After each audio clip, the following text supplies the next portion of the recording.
So it's not only absorbing the extra CO2 that we're pumping in the air, it's also absorbing the majority of the extra heat. That heat has to go somewhere. We have found out it's going into the oceans. And once again, this all ties back to fossil fuels, our agricultural practices. Those are the main culprits. Now you can see a couple of the results of this. As the oceans warm, we're seeing rising sea level. I thought that was from melting ice caps. It's also from the warming. I'll show you that in a second. We're going to look at something today called coral bleaching. And then we're going to look at something called ocean acidification today. Wait, so the sea level just rises because the water is a warmer temperature? Okay, online he just asked, wait, the sea level rises because the water is a warmer temperature. That is called thermal expansion. And we look at from 1993 to 2010, the rise of the ocean.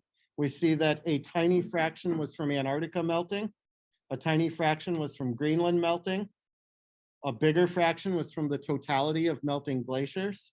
But the largest increase over that almost 2 decades was simply the fact that the surface water is heating up and expanding. Here we see then from 2002 to 2014, once again, the majority of it is from thermal expansion. So sea level is not just from melting ice, it is rising simply because it's heating up. We call this ocean warming. All right, so here's the next thing that happens once the oceans get too hot. We go through something called coral bleaching. And remember how important these aquatic ecosystems are. They take, the vegetation takes CO2 out of the water and the air for us. Corals, they build their shells and their framework from carbonates.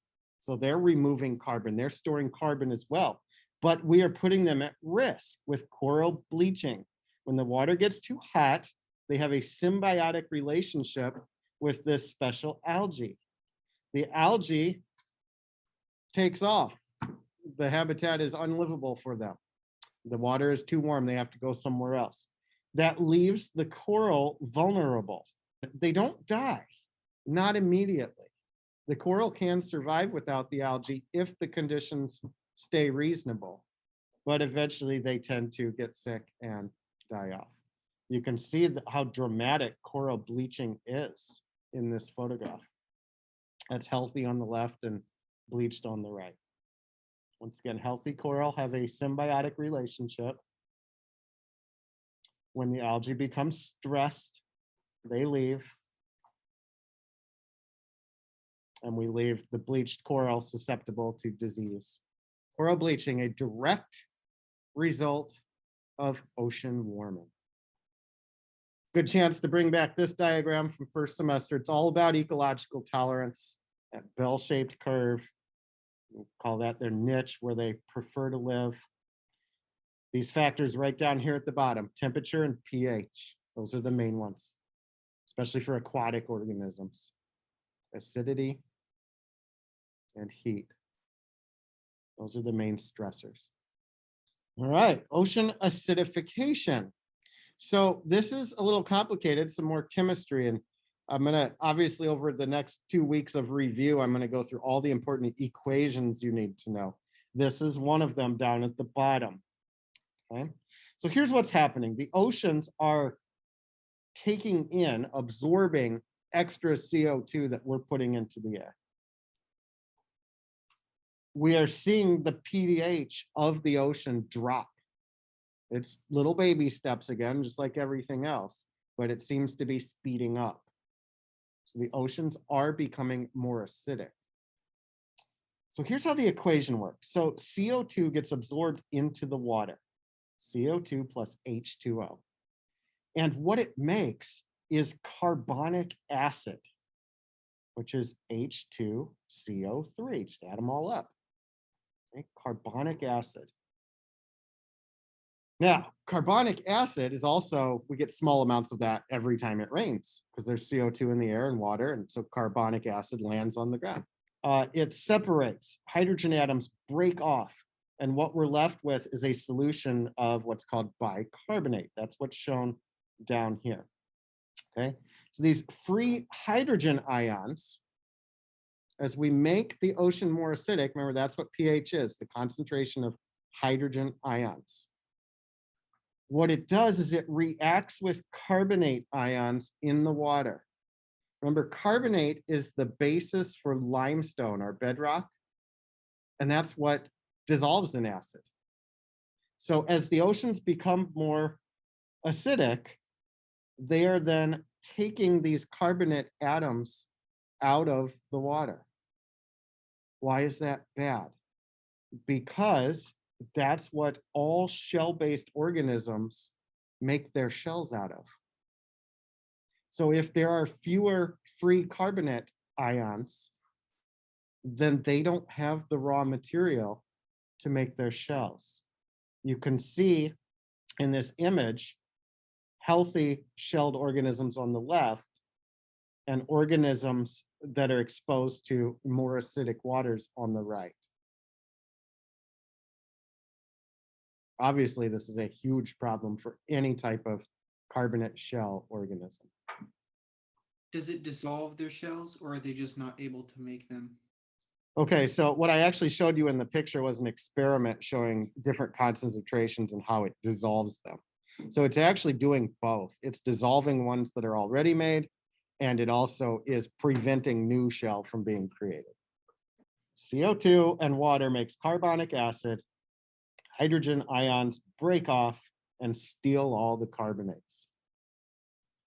Which of the following best describes the effect of increased atmospheric CO2 on marine organisms? A, it will increase the ocean pH outside of the tolerance range. Okay, it's actually going to do the opposite. It's going to decrease the pH, closer to 1, more acidic. It will increase the solubility of oxygen, increasing gas exchange in. What in the world are they talking about? Have I used any of those words? Solubility, gas exchange. Ignore that. It will decrease the availability of carbonate ions, decreasing the ability of coral to form shells. Last one, it will decrease the temperature of the, no, it's going to increase the temperature.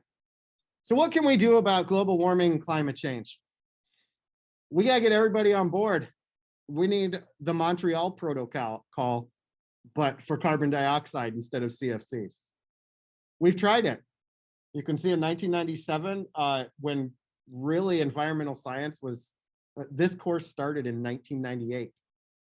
So the year before, we had our first international greenhouse gas treaty, and we were encouraging countries to lower their emissions.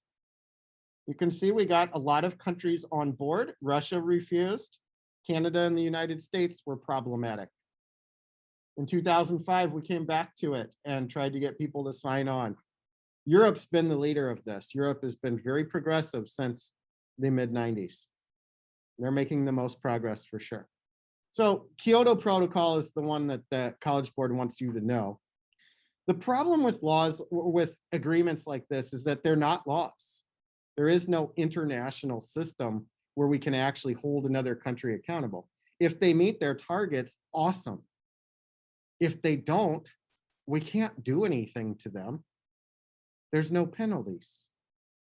So it has to be a cultural revelation that we are in a climate crisis and we have to do something about it.